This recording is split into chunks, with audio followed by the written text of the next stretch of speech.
எல்லாருக்கும் வணக்கங்க. என் பேர் கௌரி சந்திரசேகர். இன்னைக்கு ஃபிஷ் ஃப்ரை பண்ண போகிறோம். பார்க்கலாம் வாங்க. மசாலாலாம் போட்டு வச்சுக்கிறேன். எல்லாம் மிளகாத்தூள், உப்பு, காரம் எல்லாம் போட்டு வச்சுக்கிறேன். இதில் அப்படியே எல்லாம் நம்ம ஊருக்கு ஒரு 2 ஹவர் ஊறின பிறகு இதை அப்படியே போட்டு ஃப்ரை பண்ணணும்.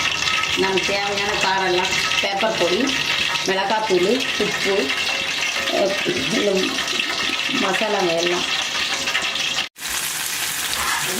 கடாயில் போட்டேன். ஒன்று இப்போ தவாவில் ஃப்ரை பண்ணலான்னு போட்டுருக்குறேன். சிம்மில் வச்சுட்டு நல்லா சிம்மில் வச்சு வேகணும். கடாயில் போட்டு எடுத்துட்டேன் எண்ணெயில். இப்போ இதில் சிம்மில் போட்டு தவாவில் வச்சுருக்கேன். இதுவே சிம்மில் வச்சுட்டு கொஞ்சம் நேரம் ஆயில் வச்சு சிம்மில் வேகட்டும். நல்லான்னு ஒரு இட்லி பாத்திரம் மூடி வச்சிடணும். மூடிட்டா சிம்மில் வச்சு வேகட்டும் பார்ப்போம். தவாவில் போட்டிருக்கோம், வெந்து போச்சு. மீன் ரெடி ஆயிடுச்சு. தவாவில் போட்டிருக்கேன், நல்லா ஃப்ரை ஆயிடுச்சு. சிம்மில் வச்சு பண்ணணும். இது பாருங்கள், நல்லா இது வந்துச்சு, நல்ல கலர் வந்துச்சு. அவ்வளோதான், கேஸ் ஆஃப் பண்ணுறேன். ஃபிஷ் ரெடி ஆயிடுச்சு. உங்களுக்கு பிடிச்சிருந்தா லைக் பண்ணுங்கள், ஷேர் பண்ணுங்கள், சப்ஸ்கிரைப் பண்ணுங்கள். ஓகே, பாய்.